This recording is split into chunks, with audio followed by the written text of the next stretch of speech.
नमस्कार दोस्तों, आज के हमारे इस वीडियो में हम आपके लिए छठी मैया की लीला की एक बहुत सुंदर कहानी लेकर आए हैं। बहुत समय पहले की बात है। एक बुढ़द अम्मा थी। उनके एक बेटा और एक बहू थे। बुढ़द अम्मा छठी मैया की परम भक्त थी और हर साल पूरी श्रद्धा से छठी मैया का व्रत करती, परंतु बहू नए विचारों वाली थी। वो पूजा पाठ में विश्वास नहीं करती थी। एक बार बुढ़द अम्मा छठ पर्व करने की तैयारी कर रही थी।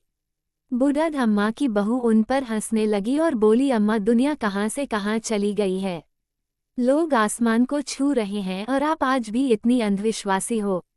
पढ़ी लिखी बहुओं का छठी मैया की परम भक्त बुढ़द अम्मा पर कोई असर नहीं हुआ। वो तो बस अपनी तैयारियां करती रही।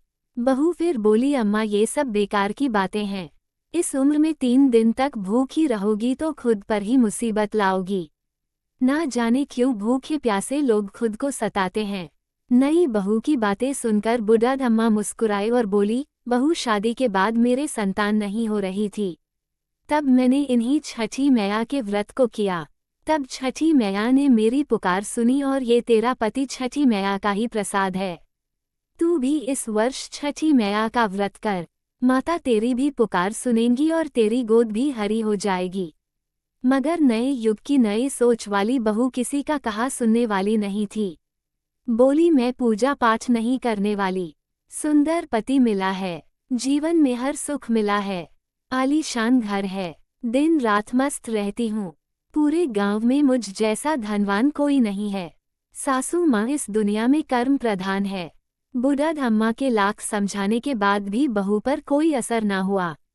वो नास्तिक थी। इतने में बुढ़द अम्मा का बेटा वहां आया और बोला, ठीक है तुम्हें पूजा पाठ नहीं करनी तो मत करो, लेकिन तुम मेरी माँ से झगड़ो मत और जाकर तैयार हो जाओ।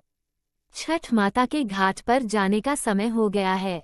बहू बिना रुचि के उनके साथ घाट पर जाती है, लेकिन वहां पूजा करने की बजाय वो मेला घूमने चली जाती है। कुछ देर बाद उसका पति उसे वहां ना पाकर ढूंढने लगता है तो वो हलवाई के पास स्वादिष्ट पकवानों का मजा लेती नजर आती है। पति उसे कहता है, अरे तुम यहाँ तक आई हो, कुछ देर माँ के साथ बैठो। पत्नी झुंझलाकर बोली, ना जी मैं पूजा पाठ में नहीं बैठने वाली।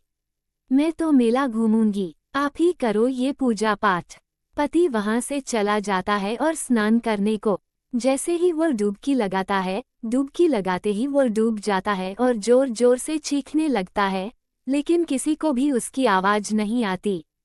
जैसे ही बुढ़द अम्मा को पता चला उसका बेटा डूब गया, वो जोर जोर से रोने लगी और छठी मैया से बोली, माँ मुझसे तेरी भक्ति में कौन सी कमी रह गई जो तूने मेरी गोद सुनी कर दी।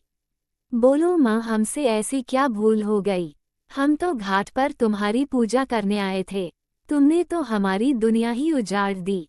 माँ यदि मुझसे जाने अजाने कोई भूल हुई हो तो उसकी सजा मेरे बेटे को मत दो। ऐसा कहकर बुढ़े अम्मा जोर जोर से रोने लगी। उधर मेले में शोर मचा कि घाट पर एक व्यक्ति डूब गया है। सुनकर बहू दौड़ी दौड़ी वहां आती है और देखती है कि उसकी सास रो रही है और उसका पति डूब गया है तो उसे सदमा लग जाता है। वो जोर जोर से चीखती हुई बुढ़द अम्मा से कहती है, मैंने पहले ही कहा था अम्मा ये छठ के चक्कर में मत पड़ो। सब ढोंग है, अंधविश्वास है। और देखो आज मेरा पति मुझसे दूर चला गया। ये घटना देखकर सभी लोग मन में छठी माता को पुकारते हैं, हे माँ इस बुढ़िया की पुकार सुन लो। छठी मैया तो है ही दयालु। माता कभी अपने भक्तों को निराश नहीं करती। इधर पुत्र वियोग में बुढ़द अम्मा जैसे ही जान देने नदी में कूदने लगती है, तभी नदी में से एक लहर उठती है और उसी लहर में से बुढ़द अम्मा का बेटा बाहर आ जाता है।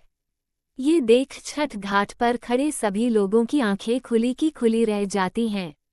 बुढ़द अम्मा खुशी से रोने लगती है। बहू भी खुशी के मारे जोर जोर से रोने लगती है। इतने में तेज गर्जना के साथ छठी मैया प्रकट हुई और बोली, मैं कभी अपने बच्चों का अहित नहीं करती।